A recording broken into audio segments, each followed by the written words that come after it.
Okay, so now we're ready to mix up our dough. So the starter was fed about 14 hours ago, and as you can see, it's risen by over half. And this is how you want it to look. So it should be nice and bubbly, and that means that it's ready to go. So with this recipe here, it does say to put your starter water, flour and salt together, and then you mix it up. So what I do is I start with the water first, and then I mix my starter in with the water. So there's 350 grams of water in here. Now we want to put 100 grams of starter in here. And you should be able to see, I don't know if you can get a good look at that, but it's just, it's really active and bubbly, and that's how you want it. So I put 100 grams of starter in here. Doesn't matter if you go over. Sometimes I even put a little bit more in. It doesn't matter. So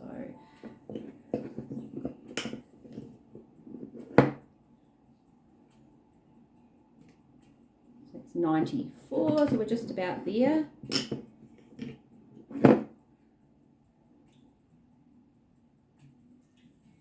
106 grams, perfect. Now you'll be left with just a little bit in your jar. I would say there's probably maybe almost 10 grams left. So we'll put that to the side, and I'll show you what to do with that after. So what I do is I just mix my starter in like that.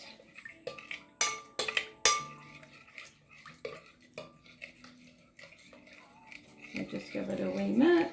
Doesn't have to be all mixed in, but I found that this works really well. You just mix your starter in.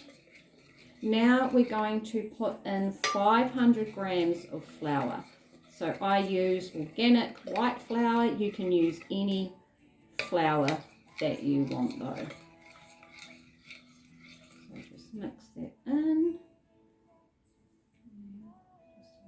a little bit more.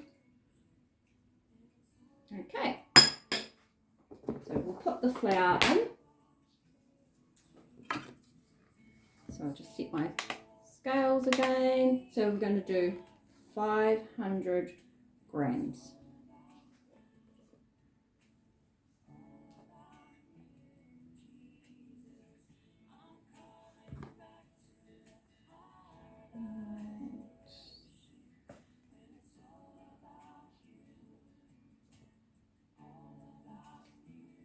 Should just about be 4 cups of, I think 4 cups of flour, around that, but I go by the grams. So nearly there. There we go, 505. It doesn't have to be exact. Okay, so now we're going to mix it together. So I'm going to, oh, whoops, I forgot salt. We need salt.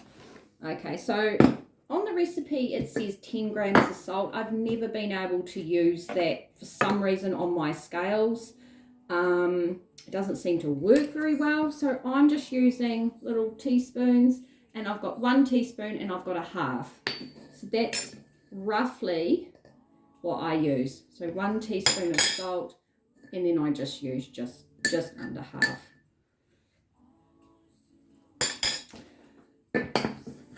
Okay, so right, now we can take it off our scales. We can get rid of the scales now because we don't need those.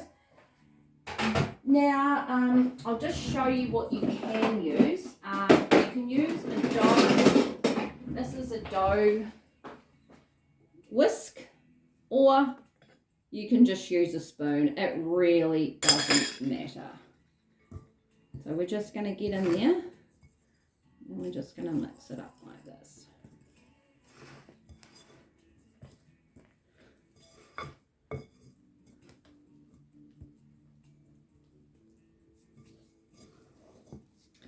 So it will start to form quite a shaggy dough.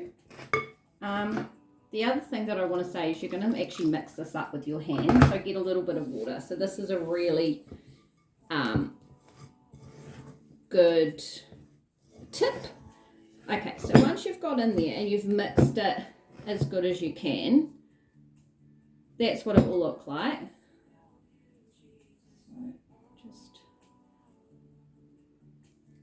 The dough will be really sticky.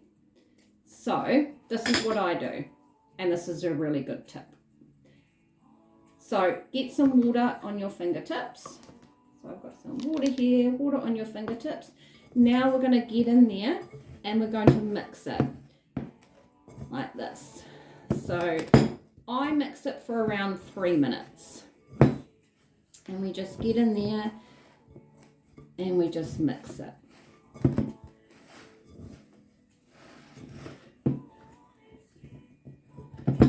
So I will pause the video and I'll come back when I've mixed the dough for 3 minutes, and then I'll show you what it looks like. Okay, so I've mixed my dough for 3 minutes. That's what it looks like. It's called a shaggy dough. So now what I'm going to do is I'm going to cover it and leave it sitting on the bench. You can use a tea towel.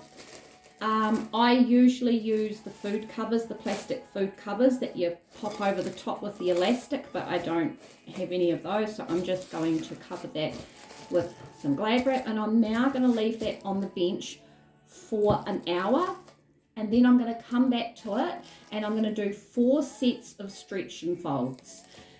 I will show you how to do a round of stretch and folds so you know. And it is on the recipe, so you will know what to do if you follow the instructions on here for the next step. The other thing that I wanted to talk about quickly is you will be left with just a little bit of starter.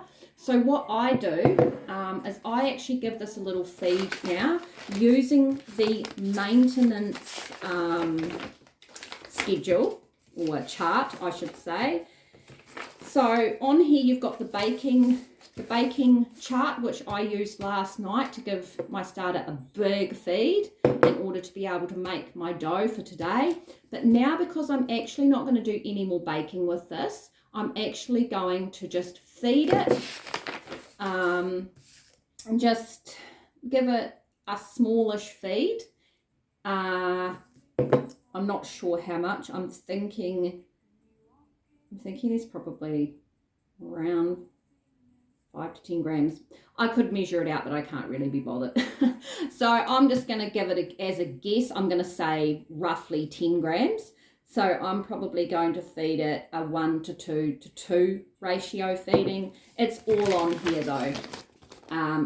So that would mean that I would feed it 20 grams of flour, 20 grams of water. It'll take about 5 to 7 hours, it says, to peak. But what I'm actually going to do is I'm just going to leave it on the bench, and then after a few hours, after it's set on the bench for a little bit, I'm just going to pop it in the fridge and store it away. The other thing I wanted to say as well is, with the tools and things that you've used to mix your sourdough, go and give these a wash now. I just get some hot soapy water, I soak them and get the sourdough off quite quickly because it will stick like cement, and if you leave this for the rest of the day, it will just go rock hard, and you'll find it really difficult to get the dough off because it goes really sticky and it sets like concrete. So give these a wash now.